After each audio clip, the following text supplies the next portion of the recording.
Hello everyone, welcome back to my channel. This is Neha and you are watching Neha's Biology NEET.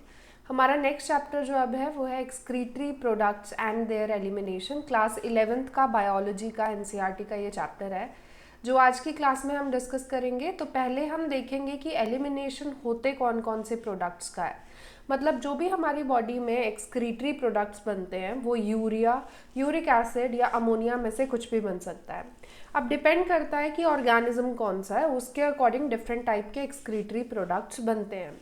Even जो भी CO2 हमारी body release करती है उसे भी हम एक्सक्रीटरी प्रोडक्ट ही मानते हैं, और स्वेट वगैरह के थ्रू भी एक्सक्रीशन जो है बॉडी से वो हो सकता है।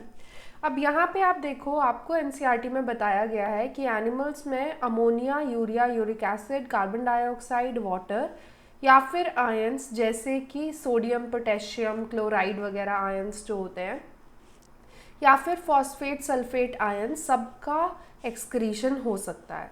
अब जो भी ये एक्सक्रीटरी प्रोडक्ट्स होते हैं या तो ये टोटली बॉडी से बाहर निकाल दिए जाते हैं या फिर पार्शियली इन द सेंस कि उनका कुछ अमाउंट बॉडी के अंदर रखा जाता है ताकि जो भी ऑस्मोटिक कॉन्सेंट्रेशन है उसे मेंटेन किया जा सके, ऑस्मोटिक ग्रेडियंट मेंटेन किया जा सके ताकि एक्सक्रीशन प्रोडक्ट्स का इजीली हो पाए। यही चीज़ आपको यहाँ बताइए कि these can be remove totally या फिर पार्शियली। और जो भी एक्सक्रीशन होता है इनमें से नाइट्रोजनस वेस्ट है जो सबसे ज़्यादा प्रेवलेंट होता है। कौन कौन सा? अमोनिया, यूरिया या यूरिक एसिड। अब डिपेंड करेगा कि कौन सा ऑर्गेनिज्म है, उसके अकॉर्डिंग अलग अलग टाइप का वेस्ट निकल सकता है। बट यहाँ पे एक चीज़ जो नोट करने वाली है वो ये कि अमोनिया जो होता है वो सबसे ज़्यादा टॉक्सिक होता है, सबसे ज़्यादा हार्मफुल होता है, इसीलिए उसकी बॉडी से रिमूवल के लिए सबसे ज़्यादा पानी की ज़रूरत होती है। तो यही चीज़ आपको यहाँ बताइए कि अमोनिया जो है सबसे ज़्यादा टॉक्सिक है और सबसे ज़्यादा वाटर चाहिए इसे। Uric acid on the other hand is least toxic और उसे निकालने के लिए सबसे कम पानी की ज़रूरत होती है। तो इससे आप समझ सकते हो कि कौन से ऑर्गेनिज्म में कौन सा एक्सक्रीटरी प्रोडक्ट बनेगा। फॉर एग्जाम्पल, क्योंकि अमोनिया को निकालने के लिए ज़्यादा पानी चाहिए इसीलिए ये एक्वेटिक एनिमल्स में ज़्यादा देखने को मिलता है, although there are some exceptions. और सिमिलरली अगर यूरिक एसिड की बात करो तो ये बर्ड्स वगैरह में ज़्यादा देखने को मिलता है क्योंकि वो पानी के सोर्स के पास बहुत कम आती हैं, मतलब इतना ज़्यादा फ्रीक्वेंटली पानी के पास नहीं रहती हैं। यहाँ पे कुछ हम टर्म्स यूज़ करते हैं, फॉर एग्जाम्पल अमोनोटेलिज्म। अमोनोटेलिज्म का मतलब है वो कंडीशन जिसमें ऑर्गेनिज्म अमोनिया सिक्रीट करता है बॉडी के एक्सक्रीटरी प्रोडक्ट के तौर पे, जैसे एक्वेटिक एम्फीबियंस, एक्वेटिक इंसेक्ट्स, ये सब अमोनोटेलिक कैटेगरी में आते हैं, मतलब अमोनिया सिक्रीट करने की कैटेगरी में आते हैं। ये ऑर्गेनिजम्स या तो बॉडी के सरफेस से या गिल के सरफेस से अमोनियम आयंस की फॉर्म में अमोनिया को बॉडी से बाहर निकाल सकते हैं। अगर हम बात करते हैं दूसरे टाइप के ऑर्गेनिजम्स की तो वो है यूरियोटेलिक, जो कि यूरिया सिक्रीट करते हैं, जैसे कि मैमल्स। तो मैमल्स हो गए या फिर जो भी एम्फीबियंस हैं जो टेरेस्ट्रियल कंडीशंस में पाए जाते हैं या मरीन फिशेस, ये सब यूरिया ही एक्सक्रीट करती हैं बॉडी से। और ये भी याद रखना कि ये जो भी नाइट्रोजनस कंपाउंड्स मैं आपको बता रही हूँ ये सब इंटर कन्वर्टेबल होते हैं, मतलब अमोनिया जो है यूरिया में कन्वर्ट या यूरिया अमोनिया में, यूरिक एसिड में कन्वर्ट ईजिली हो सकते हैं। जो भी यूरियोटेलिक ऑर्गेनिजम्स होते हैं, मतलब जो यूरिया सिक्रीट करते हैं, उनकी बॉडी में ज़्यादातर किडनी होती है, तो किडनी एक्सक्रीशन में हेल्प करती है यूरिया की।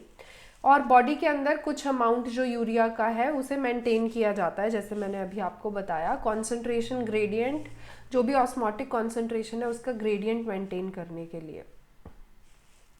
यहाँ पे आप देख सकते हो रेप्टाइल्स, बर्ड्स या फिर लैंड स्नेल्स वगैरह जो होते हैं, इंसेक्ट्स होते हैं, इन सब के अंदर यूरिक एसिड होता है ज़्यादातर एक्सक्रीटरी प्रोडक्ट, इसीलिए इन एनिमल्स को हम यूरिकोटेलिक बोलते हैं, मतलब यूरिक एसिड एक्सक्रीट करने वाले। यहाँ पे आपको कुछ एक्सक्रीटरी ऑर्गन्स के बारे में बताया है। देखो, मैं एनसीईआरटी में हर एक पॉइंट, हर एक लाइन जो इम्पॉर्टेंट है उसे हाईलाइट कर रही हूँ। इसी तरीके से आप भी अपनी एनसीईआरटी की ये लाइंस हाईलाइट कर सकते हो बिकॉज ये आपकी रिविजन में बहुत ज़्यादा हेल्प करेंगी।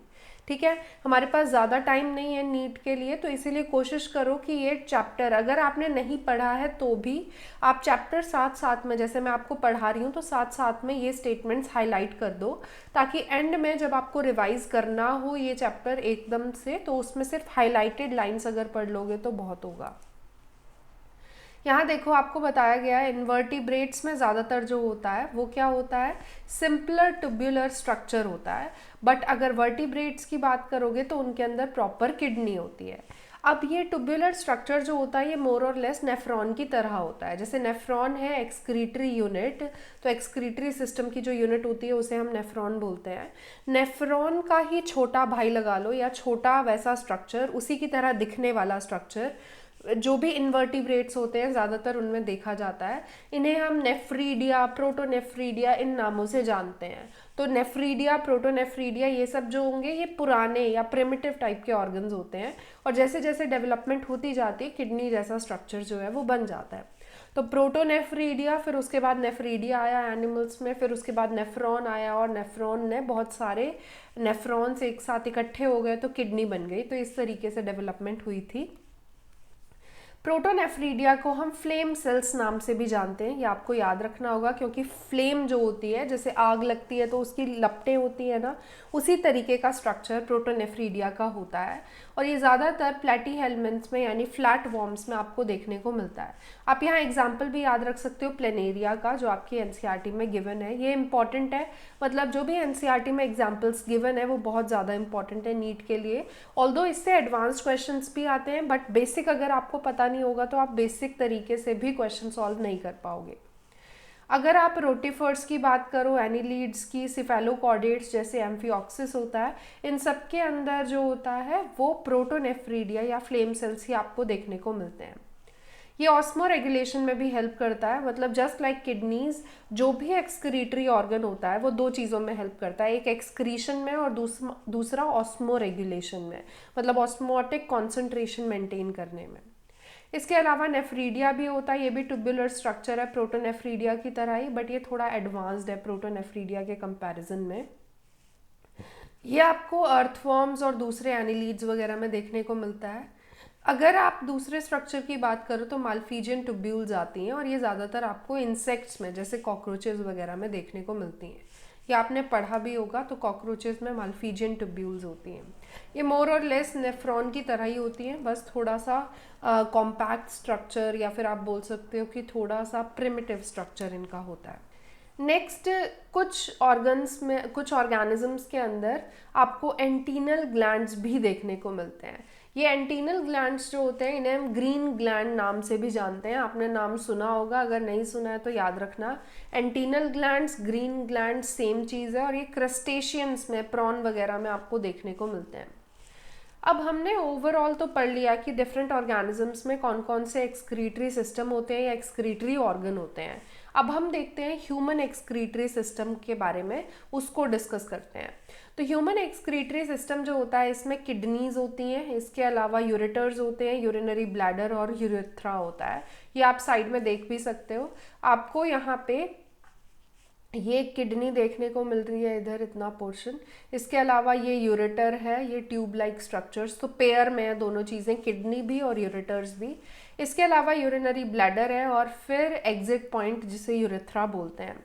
अब यहाँ पे कुछ इन्हीं के कुछ एडिशनल फीचर्स आपको बताए हुए हैं। जैसे किडनी जो होती है रेडिश ब्राउन या बीन शेप का स्ट्रक्चर होती है, जो ज़्यादातर आपको last thoracic and third lumbar vertebra के बीच में मिलती हैं। तो ये आपको इसकी लोकेशन बताई हुई है कि एग्जैक्टली किडनी होती कहाँ है। हर एक किडनी की कितनी लेंथ और कितनी विड्थ होती है वो आपको मेंशन किया हुआ है, तो आपको अगर याद रखना है तो रख सकते हो। और कितने ग्राम की होती है वो भी आपको बताया, अराउंड 150 ग्राम की एक किडनी होती है लगभग। किडनी के पास एक हाइलम यानी एक नॉच होती है, मतलब जब भी आप किडनी बनाते हो तो इस तरीके से, बीन भी अगर देखोगे तो यहाँ नॉच होती है ना, इस नॉच को बेसिकली हाइलम बोलते हैं। तो दिस इज हाइलम, ठीक है। यही चीज़ आपको यहाँ मेंशन करी हुई है। ये वो पोर्शन होता है जहाँ से बेसिकली ब्लड एंटर करेगा फॉर प्यूरिफिकेशन, एंड जो भी वेस्ट प्रोडक्ट्स हैं वो एग्जिट करेंगे ताकि वो यूरेटर के अंदर जा सकें, वो ट्यूब्स के अंदर जा सकें, जिससे यूरेथ्रा के थ्रू या यूरिनरी ब्लैडर में जाके वो इकट्ठा हो जाए और यूरेथ्रा के थ्रू बॉडी से बाहर निकल जाए। तो यहाँ पे आपको रीनल पेल्विस भी बताया हुआ है। ये एक फनल शेप्ड स्ट्रक्चर होता है जो कि बेसिकली यहाँ पे एंटर करता है, हाइलम के इनर साइड पे ये प्रेजेंट होता है। इसके अलावा इसके अंदर कुछ प्रोजेक्शंस होते हैं जिसे कैलिसिस बोलते हैं, जो नेक्स्ट डायग्राम में आप अच्छे से देख पाओगे। नेक्स्ट आप देख सकते हो outer cortex and inner medulla. ये हमेशा याद रखना, मोस्ट ऑफ द ऑर्गन्स जो ह्यूमन बॉडी में होते हैं उनमें दो पार्ट्स होते हैं, कॉर्टेक्स और मेडुला। कॉर्टेक्स जो होता है वो ज़्यादातर आउटर पार्ट होता है और मेडुला जो होता है वो ज़्यादातर इनर पार्ट होता है, वो आपको याद रखना है। इनके अंदर कुछ कॉनिकल मासेस मेडुलरी पिरामिड्स होते हैं जो कि कैलिसेस वगैरह के अंदर प्रोजेक्ट होते हैं, वो मैं अभी आपको दिखाऊंगी। यहाँ पे आप देख भी सकते हो, ये रे रीनल कॉलम, बीच में कॉलम लाइक स्ट्रक्चर जो दो मेडुलरी पिरामिड्स के बीच में प्रेजेंट है। तो पिरामिड लाइक मेडुलरी पिरामिड कुछ स्ट्रक्चर्स होते हैं, उनके बीच का स्पेस है रीनल कॉलम। एंड ये कैलिसेस में मतलब नीचे और एक एम्प्टी स्पेस है जिसके अंदर वो एंटर कर रहे हैं, वो बेसिकली उनका जो पॉइंटेड पार्ट है वो आपको देखने को मिल रहा है। देन कॉर्टेक्स आउटर वाला साइड और मेडुला जो होगा वो इनर वाला साइड जिसके अंदर मेडुलरी पिरामिड्स प्रेजेंट हैं। एंड फिर आप देख सकते हो रीनल आर्टरी, रीनल वेन वगैरह दिखाई हुई है, वही ऑक्सीजनेटेड डीऑक्सीजनेटेड ब्लड यहाँ से एंटर एग्जिट करता है। और इसके अलावा यूरेटर होगा जिसके थ्रू वेस्ट जो है वो बाहर जाएगा। यहाँ पे आपको ये भी बताया मेडुलरी पिरामिड्स जो होते हैं वो रीनल कॉलम्स की तरह वहाँ पे आपको देखने को मिलते हैं। देखो, cortex extends in between the medullary pyramid as the renal column, और इसी को कॉलम ऑफ बर्टिनी भी बोलते हैं। मतलब रीनल कॉलम का दूसरा नाम है कॉलम ऑफ बर्टिनी, तो इसी का नाम मैं आपको बता रही हूँ, कॉलम ऑफ बर्टिनी। ठीक, ये याद रखोगे। नेक्स्ट आप देखो, आपको यहाँ मेंशन किया हुआ है कुछ एडिशनल पॉइंट्स, जैसे कि हर एक किडनी में लगभग 1 मिलियन ट्यूबुलर स्ट्रक्चर होते हैं जिसे हम नेफ्रॉन बोलते हैं। तो हर एक किडनी के अंदर बहुत सारे नेफ्रॉन्स हैं, थोड़े से नहीं है, ठीक है। नेक्स्ट आप ये भी याद रखोगे हर एक नेफ्रॉन में क्या क्या ज़रूरी पार्ट्स होते हैं। तो ग्लोमेरुलस होता है और रीनल ट्यूब्यूल होता है, ये दो मेजर पार्ट्स हैं जो हर एक नेफ्रॉन को बनाते हैं। ग्लोमेरुलस बेसिकली टफ कैपिलरीज होता है, मतलब एक गुच्छा है कैपिलरीज का, बहुत सारी कैपिलरीज यहाँ पे एग्जिस्ट करती हैं, तो वही आपको यहाँ मेंशन किया हुआ है। एंड फिर उसके बाद जो ये ग्लोमेरुलस होता है, इसका जो भी वेस्ट होता है वो जाके चला जाता है, जो भी उसके नीचे कप लाइक स्ट्रक्चर बना हुआ होता है जिसे हम बोलते हैं बोमेन्स कैप्सूल। तो ग्लोमेरुलस के नीचे बोमेन्स कैप्सूल होता है जो वेस्ट को इकट्ठा करता है। अब उसके अंदर सारा ऐसा वेस्ट नहीं होता, मतलब ऐसा नहीं है कि सिर्फ वेस्ट ही वेस्ट चीज़ें होंगी, उसके अंदर एक्सेस पानी भी हो सकता है, एक्सेस आयंस भी हो सकते हैं जिन्हें बॉडी से निकालने की ज़रूरत नहीं है। तो उस केस में क्या किया जाता है कि उस सारे फिल्ट्रेट को जो उस बोमेन्स कैप्सूल में कलेक्ट हुआ है उसे बहुत सारी ट्यूब्यूल्स के थ्रू पास किया जाता है, proximal convoluted tubule, Henle's loop, distal convoluted tubule, ताकि उसके अंदर से जो भी एक्सेस चीज़ें हैं उन्हें वापस से रीअब्जॉर्ब कर लिया जाए, और जो भी वेस्ट बचा, मतलब जो भी यूरिन की फॉर्म में वेस्ट बचा, वो सारा वेस्ट जो है वो कलेक्टिंग डक्ट में भेज दिया जाए, जहाँ बहुत सारे नेफ्रॉन्स की कलेक्टिंग डक्ट जो है वो कॉमन होती है, मतलब कॉमन पोर्शन है जहाँ पे सबका कलेक्ट हो जाएगा वेस्ट प्रोडक्ट और फिर बॉडी से बाहर निकाल दिया जाएगा। यही चीज़ आपको यहाँ डायग्राम में भी बताई हुई है, बट उससे पहले देखो डबल वॉल्ड होता है ये बोमेन्स कैप्सूल का कप लाइक स्ट्रक्चर, और इसी के अंदर ग्लोमेरुलस होता है। One thing to note here is this one, that glomerulus along with Bowman's capsule is known as Malpighian tubule और रीनल कॉर्पस्कल।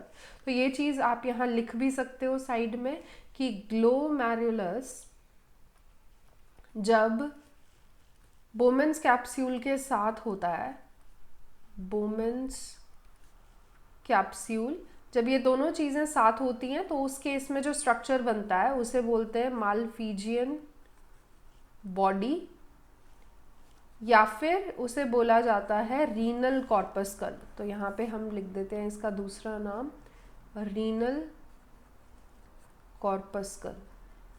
ठीक है, ये दो चीज़ें हैं, दो नाम हैं, सेम ही चीज़ के लिए बता रहे हैं, ग्लोमेरुलस बोमेन्स कैप्सूल का कंबाइंड जो स्ट्रक्चर बन रहा है। यही चीज़ आप यहाँ डायग्राम में भी देख सकते हो। तो ये रहा ग्लोमेरुलस, ये बीच वाला पोर्शन, और इसके नीचे सारी ट्यूब्यूल्स हैं, जैसे कि पहले तो बोमेन्स कैप्सूल आ जाएगा, उसके बाद फिर पीसीटी आएगा, प्रॉक्सिमल कॉन्वोल्यूटेड ट्यूब्यूल, फिर उसके बाद हेनलीज लूप आएगा।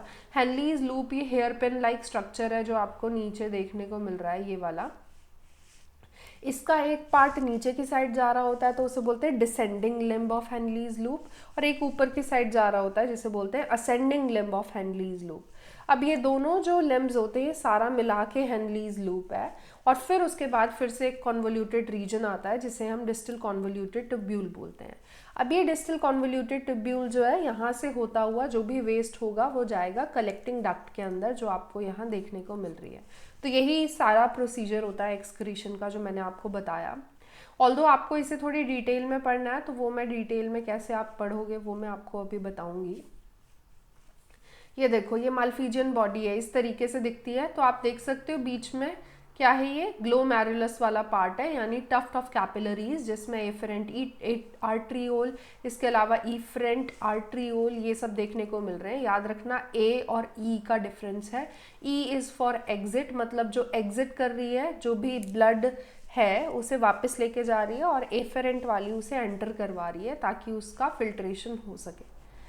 अब यहाँ पे इतनी सारी कैपिलरीज होने का फ़ायदा ये होता है कि सरफेस एरिया इंक्रीज हो जाता है, तो जो भी वेस्ट का रिमूवल होना है, फिल्ट्रेशन हो रहा है, ब्लड का फिल्ट्रेशन, वो सारी चीज़ एफिशिएंटली हो पाती है क्योंकि ज़्यादा एरिया प्रेजेंट है इसी वजह से।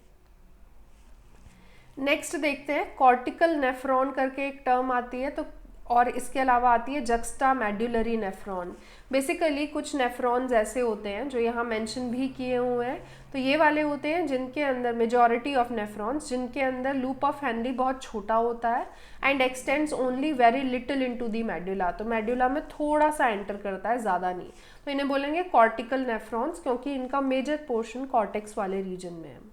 कुछ नेफ्रॉन्स ऐसे होते हैं जिनका लूप ऑफ हेनली बहुत बड़ा होता है एंड वो मेडुला के अंदर बहुत अंदर तक धसे हुए होते हैं, इसीलिए उन्हें बोलते हैं जक्स्टा मेडुलरी नेफ्रॉन्स, क्योंकि वो मेडुला के अंदर तक एग्जिस्ट कर रहे हैं, अंदर तक एम्बेडेड है।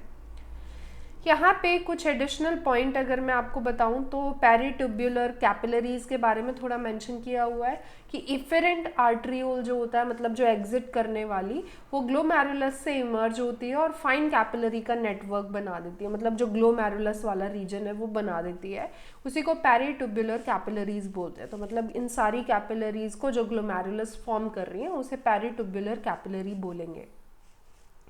नेक्स्ट आप देख सकते हो there is a U shaped structure जिसे वासा रेक्टा बोलते हैं। मैं पीछे वाले डायग्राम में आपको बताती हूँ। तो ये रेड कलर्ड जो भी आपको रीजन दिख रहा है ना, ये सारी ट्यूब जो भी रेड कलर की हेनलीज लूप के अराउंड एक नेटवर्क सा बना रही है, इस पूरे को वासा रेक्टा बोलते हैं, यहाँ मेंशन भी किया हुआ है। ठीक, वासा रेक्टा जो है एब्सेंट भी हो सकता है या फिर रिड्यूस्ड भी हो सकता है इन दी कॉर्टिकल नेफ्रॉन्स, बट बाकी सबके अंदर जो भी जक्स्टा मेडुलरी नेफ्रॉन्स है उनके अंदर ये एग्जिस्ट करता है। नेक्स्ट मेन चीज़ आती है कि एक्चुअल में यूरिन बनता कैसे है मतलब यूरिन फॉर्मेशन की जो भी प्रोसेस है यूरिन बनने की वो कैसे होती है। तो तीन मेन प्रोसेसेस होती हैं यूरिन बनने में, एक होता है ग्लोमेरुलर फिल्ट्रेशन, एक होता है रीएब्जॉर्प्शन और एक होता है सिक्रीशन। ग्लोमेरुलर फिल्ट्रेशन वही है, ग्लोमेरुलर से जो भी वेस्ट होगा बोमेन्स कैप्सूल में जाएगा। रीएब्जॉर्प्शन मतलब जब वो फिल्ट्रेट आगे की सारी ट्यूब्यूल्स के अंदर जाता है तो उसमें से कुछ कुछ चीज़ें जो एक्सेस में थी वो रीएब्जॉर्ब हो जाती हैं, वापस से एब्जॉर्ब हो जाती हैं, क्योंकि बॉडी को लगता है कि ये वेस्ट नहीं था। ठीक है। और सिक्रीशन इज बेसिकली जब उसे लगेगा कि ये जो वेस्ट मैंने रीअब्जॉर्ब करा है, मतलब जो ठीक ठीक चीज़ें थी उन्हें जो मैंने रीअब्जॉर्ब करा है, बट उसके अलावा कुछ और वेस्ट चीज़ें हैं जो मैं उसके अंदर डाल सकती हूँ उस फिल्ट्रेट के अंदर, तो उसे बोलेंगे सिक्रीशन। मतलब बॉडी उसके अंदर वेस्ट और डाल रही है, दैट इज सिक्रीशन। और जब उसमें से वेस्ट में से कुछ कुछ चीज़ें निकाल रही है, दैट इज रीएब्जॉर्प्शन। तो रीएब्जॉर्प्शन और सिक्रीशन में आपको डिफरेंस पता होना चाहिए। तो तीन चीज़ें होती हैं जो यूरिन बनने में हेल्प करती हैं। फर्स्ट स्टेप तो वही होगा फिल्ट्रेशन ऑफ द ब्लड, और कहाँ से होता है, ग्लोमेरुलस से होता है, इसीलिए इसे ग्लोमेरुलर फिल्ट्रेशन बोलते हैं। अगर मेरे पढ़ाने की स्पीड थोड़ी सी भी फास्ट लग रही है तो वीडियो को स्लो करके देख लेना, या स्लो लग रही है तो फास्ट करके देख लेना, आपके पास ऑप्शन होते हैं यूट्यूब पे, तो प्लीज़ ये चीज़ ध्यान रखना। और कुछ भी डाउट होता है, कुछ भी ऐसी चीज़ होती है तो आप कमेंट सेक्शन में ज़रूर बता सकते हो, मैं उसका जल्दी से जल्दी आंसर करने की कोशिश करती हूँ। ऑन एन एवरेज बोला जाता है कि 1100 से 1200 ml जो ब्लड का होता है वो किडनी 1 मिनट में फिल्टर कर देती है। तो लगा लो कि 5 या 5.5 लीटर का जितना भी खून हमारी बॉडी में होता है उसमें से 1 लीटर के आसपास जो होता है वो तो आपका 1 मिनट में ही प्यूरिफाई हो जाता है। तो जो भी मेटाबॉलिक प्रोसेसेस, क्योंकि सेल्स हर टाइम मेटाबॉलिक प्रोसेसेस शो कर रहे हैं, मेटाबॉलिक एक्टिविटीज शो कर रहे हैं, तो हर टाइम हर 1 सेकेंड वेस्ट प्रोड्यूस हो रहा है। तो वो सारा वेस्ट कहाँ जा रहा है? ब्लड में जा रहा है। तो इसीलिए जो भी ब्लड होता है उसे बार बार आना पड़ता है किडनी के पास, ताकि जो भी वेस्ट बॉडी के अंदर बन रहा है उस सबको बॉडी से बाहर निकाला जा सके। तो वही आपको बताया, अराउंड 1/5 होता है ये ब्लड जो कि टोटल हार्ट जो है वो पंप करता है। मतलब 5 लीटर है, 5 साढ़े 5 लीटर, तो उसमें से 1 लीटर तो ये फिल्टर हो रहा है हर 1 मिनट, तो 1/5 हो गया अराउंड। और ये भी चीज़ याद रखनी है कि ग्लोमेरुलस की जो भी कैपिलरीज का ब्लड प्रेशर होता है वो किस पे डिपेंड करता है, तो वो बेसिकली 3 लेयर के थ्रू डेवलप होता है। एक एंडोथीलियम ग्लोमेरुलस की, एक एपिथीलियम बोमेंस कैप्सूल की, और एक बेसमेंट मेम्ब्रेन, दोनों के बीच का। मतलब ओवरऑल अगर आप देखोगे तो यहाँ पे आई थिंक कहीं पे एक डायग्राम बना है, यहाँ पे नहीं मेंशन किया हुआ है बट मैं आपको बता देती हूँ। तो ये रही ग्लोमेरुलस, इसकी मेम्ब्रेन जो भी ये जो भी ग्लोमेरुलस वाला रीजन है इसकी मेम्ब्रेन तो हो गई, उसके अलावा आपके पास बोमेंस कैप्सूल की भी मेम्ब्रेन होगी, ठीक है। तो दोनों की मेम्ब्रेन, और इनके बीच में एक स्पेस भी होता है, ठीक है, जैसे बेसमेंट मेम्ब्रेन बोलते हैं, तो वो वाला भी रीजन होता है। तो 3 लेयर्स होती हैं एक्चुअल में जिनके थ्रू ये सारा फिल्ट्रेशन होता है। जो भी एपिथेलियल सेल्स होते हैं बोमेंस कैप्सूल के, उन सबको हम क्या बोलते हैं? पोडोसाइट्स बोलते हैं। तो ये पोडोसाइट टर्म जो है वो यहाँ पे इम्पॉर्टेंट है, ये याद रखना है। और यही पोडोसाइट्स हैं जिनके पास बीच बीच में पोर्स भी होते हैं। तो basically podocytes are arranged in an intricate manner so that there is minute space in between. Minute spaces होते हैं बीच बीच में, वो आपको देखने को मिलते हैं। इन्हीं को फिल्ट्रेशन स्लिट या फिर स्लिट पोर्स बोला जाता है। मतलब ये पोर्स हैं, जैसे सीव होती है, छन्नी होती है जिसके थ्रू चाय वगैरह छानते हैं, वैसे ही यहाँ पे छोटे छोटे पोर्स होते हैं जो बीच में प्रेजेंट होते हैं पोडोसाइट्स के, जिसके थ्रू वेस्ट रिमूव होता है। अब एक चीज़ यहाँ याद रखने की ज़रूरत है, वो ये कि यहाँ की फिल्ट्रेशन और जो हम चाय छानते हैं उसकी फिल्ट्रेशन उल्टी होती है एक दूसरे के। कैसे? यहाँ जो फिल्ट्रेशन है उसमें ये कि जो भी अच्छी चीज़ें हैं उसे ऊपर ही रहने दिया जाता है, और जो भी बेकार चीज़ें हैं, वेस्ट है, उसे निकाल दिया जाता है। तो एक्चुअल में जो फिल्ट्रेट बन रहा है वो वेस्ट है। बट जब हम चाय छानते हैं तो उसमें जो फिल्ट्रेट बन रहा है that is the usable form चाय, और ऊपर की जो भी वेस्ट होती है वो सीव के ऊपर रह जाती है, छन्नी के ऊपर रह जाती है, जैसे चाय पत्ती, ठीक है। तो यहाँ पे दोनों चीज़ें जो है वो एक दूसरे की उल्टी हैं। यहाँ पे यूजेबल फॉर्म नीचे थी, यहाँ पे यूजेबल फॉर्म ऊपर है। दैट्स दी ओनली डिफरेंस दोनों के बीच में। अब यहाँ पे आपको एक और चीज़ जो याद रखनी है वो ये कि क्योंकि ये पूरा फिल्ट्रेशन बहुत माइन्यूट लेवल पे होता है, तो इसे अल्ट्रा फिल्ट्रेशन बोलते हैं। मतलब बहुत अच्छे लेवल का फिल्ट्रेशन हो रहा है, ये बहुत अच्छे से फिल्ट्रेशन कर दिया जाता है। वेस्ट जो भी होता है उसका रिमूवल ईजिली कर दिया जाता है। अब यहाँ पे एक और कुछ टर्म है जो हम यूज़ करते हैं, that is glomerular filtration rate, जिसे GFR भी बोलते हैं। मतलब कितना फिल्ट्रेशन ग्लोमेरुलस कर रहा है 1 मिनट में, उसे हम ग्लोमेरुलर फिल्ट्रेशन रेट बोलेंगे। ये ज़्यादातर हेल्दी इंडिविजुअल में जो होता है वो होता है 125 ml पर मिनट, यानी अराउंड 180 लीटर्स पर डे। मतलब जो भी GFR है वो लगभग 180 लीटर होता है एक दिन में। मतलब जो भी फिल्ट्रेट बना, जो भी वेस्ट बना, वो लगभग 180 लीटर होता है एक दिन में। बट क्या आप 180 लीटर को ही बॉडी से बाहर निकाल देते हो? क्या इतना यूरिन हमारी बॉडी में रिलीज होता है 180 लीटर जितना? नहीं। ऐसा किस लिए? क्योंकि 180 लीटर का जो भी अमाउंट यहाँ पे प्रोड्यूस हो रहा है उनमें से most of the content around 90 to 99% जो होता है, लगभग 99 बोलते हैं, वो वापस से रीएब्जॉर्ब हो जाता है। मतलब बॉडी को लगता है ये तो मैंने ऐसे ही फेंक दिया था, इसे तो रीएब्जॉर्ब करने की ज़रूरत है। तो 99% वापस से रीएब्जॉर्ब हो जाता है, जिसकी वजह से 180 लीटर जितना वेस्ट बॉडी प्रोड्यूस नहीं करती, या इतना लीटर जो है वो यूरिन बॉडी प्रोड्यूस नहीं करती एक दिन के अंदर। कितना प्रोड्यूस करती है? सिर्फ 1.5 लीटर, 1.5 लीटर ही प्रोड्यूस करती है। यहाँ पे कुछ डिफरेंट टाइप के मैकेनिज्म्स होते हैं जो ग्लोमेरुलर फिल्ट्रेशन रेट यानी GFR को रेगुलेट करने के लिए जाने जाते हैं, जिनमें से एक है जक्स्टा ग्लोमेरुलर एपरेटस वाला मैकेनिज्म। ये बेसिकली एक सेंसिटिव रीजन होता है, DCT के पोर्शन के पास होता है, जो कि बेसिकली ये देखता है कि GFR कम तो नहीं हो गया, ज़्यादा तो नहीं हो गया।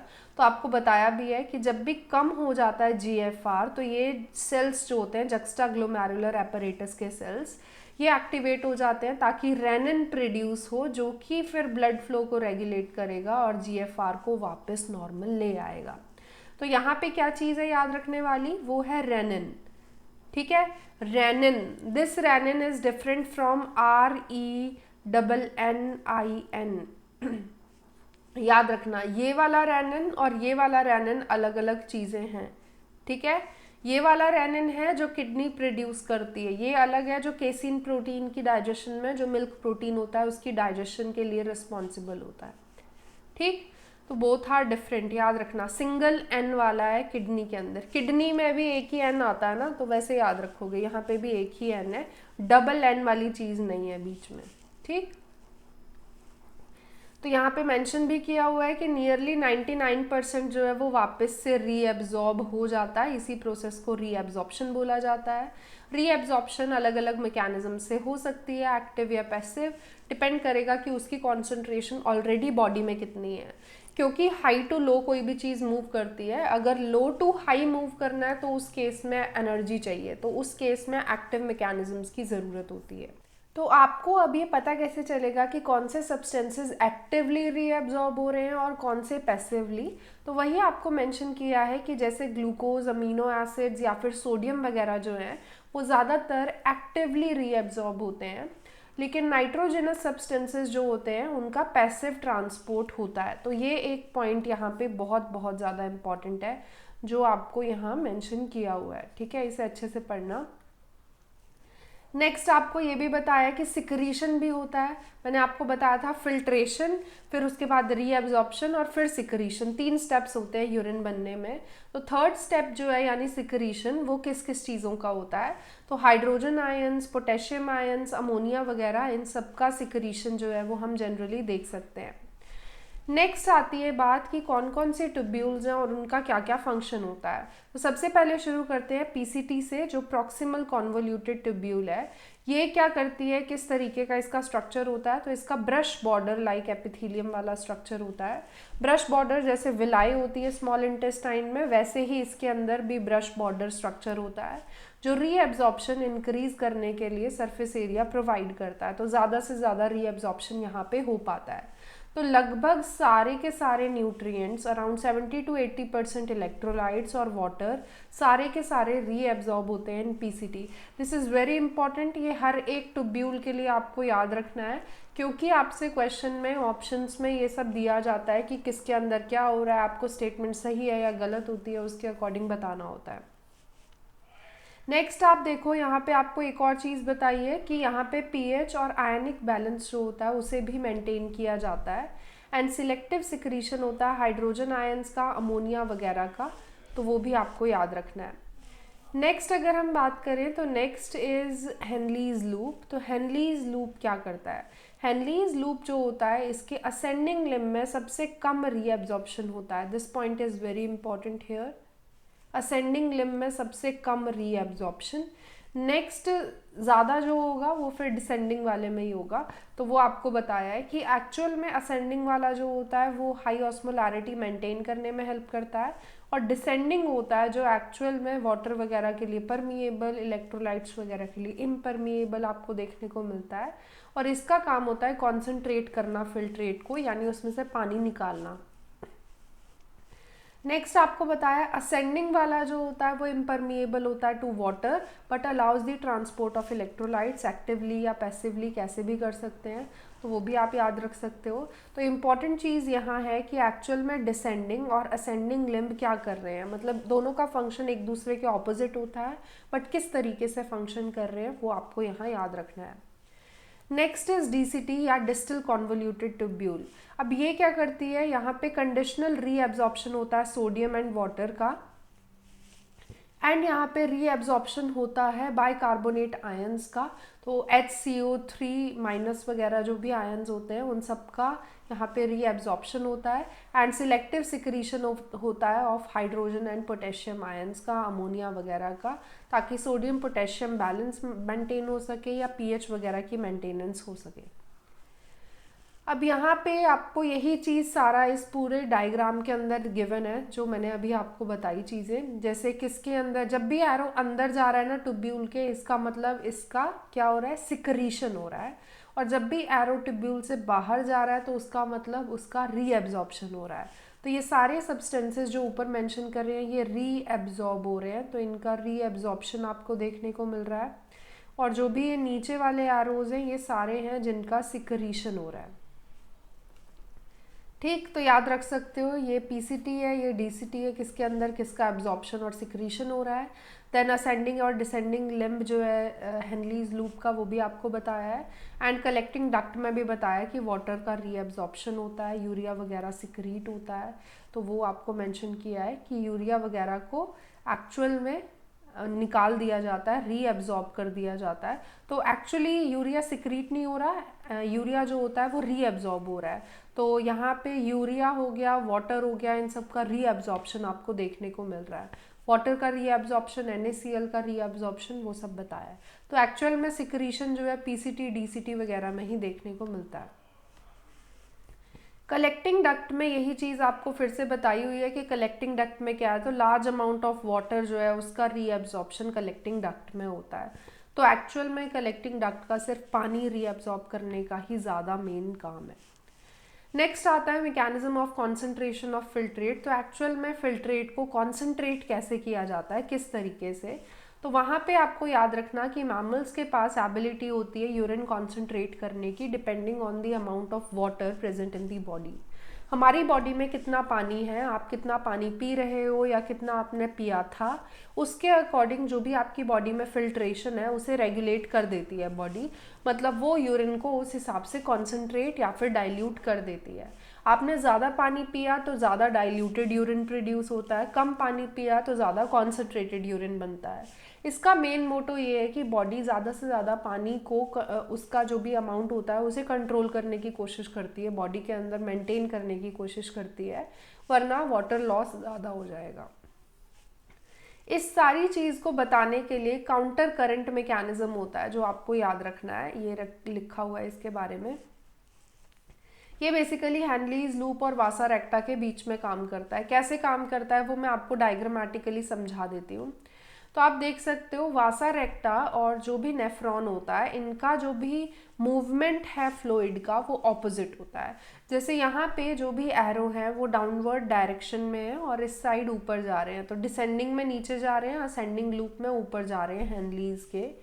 बट अगर वासा रेक्टा में देखोगे तो उल्टा है, वासा रेक्टा में इस वाली ट्यूब में नीचे जा रहे हैं और इस वाली ट्यूब में ऊपर आ रहे हैं जो भी फ्लूइड्स हैं। तो जो भी मूवमेंट है फ्लूइड की वो काउंटर करंट मैकेनिज्म से काम करती है, यानी वासा रेक्टा और हेनलीज लूप जो होते हैं वो एक दूसरे के उल्टी डायरेक्शन में काम करते हैं। दोनों के अंदर जो भी ट्रांसपोर्ट है सब्सटेंसेस का वो उल्टी डायरेक्शन में, ऑपोजिट डायरेक्शन में होता है। इसी को काउंटर करंट मैकेनिज्म बोलते हैं। अगर ये काउंटर करंट मैकेनिज्म नहीं होगा तो जो भी कॉन्सेंट्रेशन है फिल्ट्रेट की वो पॉसिबल नहीं हो पाएगी। तो ये बेसिकली फिल्ट्रेट को कॉन्सेंट्रेट करने के लिए मैकेनिज्म है जो बना है। नेक्स्ट आप देखो यहाँ पे आपको नेक्स्ट जो चीज़ बताई हुई है दैट इज़ कि ह्यूमन किडनी जो होती हैं वो यूरिन लगभग 4 टाइम कॉन्सेंट्रेटेड प्रोड्यूस कर सकती हैं। तो मतलब बहुत ज़्यादा कॉन्सेंट्रेटेड फॉर्म में भी यूरिन बॉडी प्रोड्यूस करने के कैपेबल होती है। नेक्स्ट टॉपिक जो यहाँ आता है वो रेगुलेशन आता है, मतलब किडनी के फंक्शंस को कैसे रेगुलेट किया जा सकता है। तो hypothalamus, juxta glomerular apparatus, heart, ये सब मैकेनिज्म शो करते हैं जिसकी वजह से किडनी के फंक्शन को रेगुलेट किया जा सके। फॉर एग्जाम्पल आपके पास ऑस्मो रिसेप्टर्स होते हैं बॉडी में जो ऑस्मोटिक कॉन्सेंट्रेशन के चेंज होने पे एक्टिवेट हो जाते हैं। तो जो भी ब्लड वॉल्यूम है उसके चेंजेस से ये एक्टिवेट हो जाते हैं, तो वो आपको बताया हुआ है। तो यहाँ मेंशन भी किया है जब भी एक्सेसिव लॉस होता है फ्लूइड का बॉडी से, मतलब ज़्यादा यूरिन पास हो गया, तो ये रिसेप्टर्स जो है एक्टिवेट हो जाएंगे, जिसकी वजह से हाइपोथैलेमस के पास सिग्नल जाएगा एडीएच या वैसोप्रेसिन रिलीज करने का। तो इसे कैसे याद रख सकते हो, तो साइड में मैं क्या करती हूँ, फ्लो चार्ट बना देती हूँ इस तरीके से। तो यहाँ लॉस हुआ ऑफ फ्लूइड, तो उसकी वजह से क्या एक्टिवेट हुआ, हाइपोथैलेमस। तो हाइपोथैलेमस एक्टिवेट होगा, उसकी वजह से फिर एडीएच या फिर एंटी डायूरेटिक हार्मोन या वैसोप्रेसिन रिलीज होगा। अब ये जब रिलीज हो गया तो उसकी वजह से वाटर का रीएब्जॉर्प्शन बढ़ जाता है। रीएब्जॉर्प्शन, ट्यूब्यूल के जो पीछे के पार्ट्स होते हैं, लेटर पार्ट्स होते हैं, उनसे एब्जॉर्प्शन बढ़ जाता है, क्योंकि वाटर का या फ्लूइड का एक्चुअल में लॉस बहुत ज़्यादा हो चुका है, तो रीएब्जॉर्प्शन बढ़ा दिया जाता है। तो वो आपको बताया है, जिसकी वजह से एक्चुअल में जो भी ब्लड की या फिर बॉडी फ्लूइड की जो भी वॉल्यूम है वो इंक्रीज हो जाएगी, जिसकी वजह से ये रिसेप्टर्स वापस से बंद हो जाएंगे, मतलब जो इनका एक्टिवेशन हुआ था वो ख़त्म हो जाएगा, जिसकी वजह से जो भी मेंटेन करने वाली चीज़ थी फ्लूइड लेवल को, वो मेंटेन हो जाएगी। तो वो आपको यहाँ मेंशन किया हुआ है, इसकी वजह से ब्लड प्रेशर इंक्रीज हो जाता है, क्योंकि ज़्यादा से ज़्यादा फ्लूइड जो है उनका रीअब्जॉर्प्शन होने लगता है। नेक्स्ट जो आता है वो जक्स्टाग्लोमेरुलर एपरेटस की फॉर्म में आता है, जो मैंने आपको रेनिन बताया था उसका मैकेनिज्म। तो यहाँ आपको बताया है जब भी जीएफआर कम होता है या फिर ब्लड प्रेशर कम होता है, तो इसके लिए जो मैकेनिज्म लिखोगे वो ये कि जब भी बीपी लो होता है तो उसकी वजह से जक्स्टाग्लोमेरुलर के सेल्स जो होते हैं वो रिलीज करते हैं रेनिन। ठीक, रेनिन रिलीज करेंगे, जो कि क्या करेगा, एंजियोटेंसिनोजन को, एंजियोटेंसिनोजन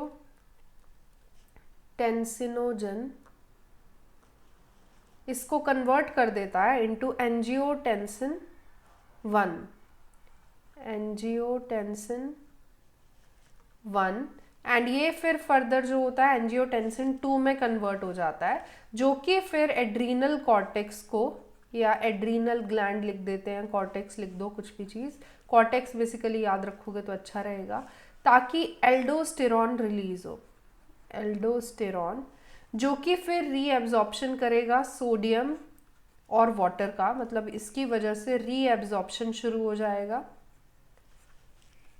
ठीक, जिसकी वजह से ब्लड प्रेशर इंक्रीज हो जाएगा, मतलब जो जीएफआर या फिर बीपी जो था कम हुआ था वो अब बढ़ जाएगा, क्योंकि रीएब्जॉर्प्शन हो चुका है। तो जीएफआर या फिर बीपी जो होगा आपका वो इंक्रीज हो जाएगा। ठीक, तो इस तरीके से ये मैकेनिज्म काम करता है, इसीलिए इसे रेनिन एंजियोटेंसिन मैकेनिज्म बोलते हैं, क्योंकि रेनिन और एंजियोटेंसिन का यहाँ पे रोल है। नेक्स्ट जो यहाँ पे है दैट इज एएनएफ या फिर एट्रियल नाइट्रियूरेटिक फैक्टर। ठीक, तो एट्रियल नाइट्रियूरेटिक फैक्टर या एएनएफ जो होता है ये हार्ट रिलीज करता है, मतलब जब भी इंक्रीज होता है ब्लड फ्लो का हार्ट की साइड, तो उसकी वजह से एएनएफ रिलीज होता है, जिसकी वजह से वैसोडाइलेशन होता है, यानी ब्लड वेसल्स डायलेट होती हैं, जिसकी वजह से बीपी कम हो जाता है। तो ये 3 मैकेनिज्म्स हैं जिसके थ्रू ये सारी प्रोसेस रेगुलेशन किडनी के फंक्शन की हो सकती है। तो this portion is very very important for your exam, इससे काफ़ी क्वेश्चंस होते हैं, तो ये ज़रूर याद रखना। Next is micturition. Micturition basically होता है यूरिन का बॉडी से बाहर निकलना। तो ये कैसे होता है, जब भी यूरिनरी ब्लैडर ज़्यादा फिल हो जाता है यूरिन से, तो उसके अंदर स्ट्रेच रिसेप्टर्स होते हैं, उसकी स्ट्रेचिंग की वजह से वो स्ट्रेच रिसेप्टर्स एक्टिवेट हो जाते हैं, उसकी वजह से फिर जो भी सिग्नल होता है वो सेंट्रल नर्वस सिस्टम को भेजा जाता है। तो यहाँ मेंशन किया हुआ है आपको कि एक तो वॉलेंट्री सिग्नल होता है, मतलब कि आप जाके यूरिनेट कर दो, या फिर एक इनवॉलेंट्री होता है कि अब यूरिन जो है वो पास करना ही पड़ेगा, अब यूरिनरी ब्लैडर बहुत ज़्यादा फिल हो गया है। तो यहाँ मेंशन किया हुआ है ये वॉलेंट्री सिग्नल है।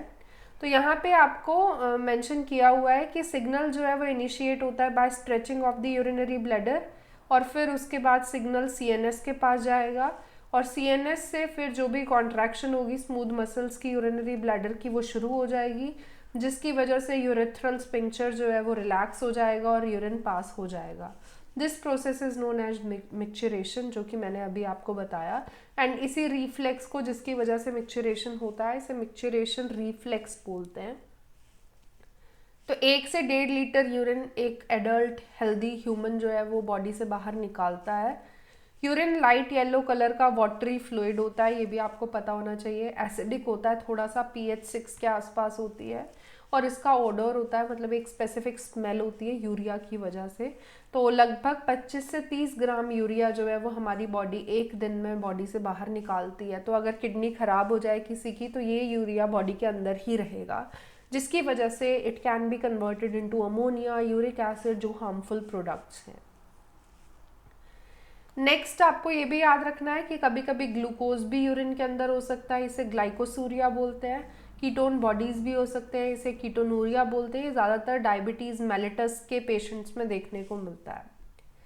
अगर आप दूसरे ऑर्गन्स का रोल देखो जो भी एक्सक्रीशन में है, तो उसमें लंग्स का है CO2 रिमूव करने का, वो आपको पता होना चाहिए। लिवर का है बाइल कंटेनिंग सब्सटेंसेस को रिमूव करने का, bilirubin, biliverdin, cholesterol, vitamin, drugs वगैरह को रिमूव करने का। स्वेट या सिबेशियस ग्लैंड्स होते हैं जो कि कुछ सब्सटेंसेस को सिक्रीट आउट करते हैं, जिनमें कि जैसे कुछ आयंस वगैरह आपको देखने को मिल सकते हैं। Small amount of urea, lactic acid वगैरह भी देखने को मिल सकता है, तो वो याद रखोगे।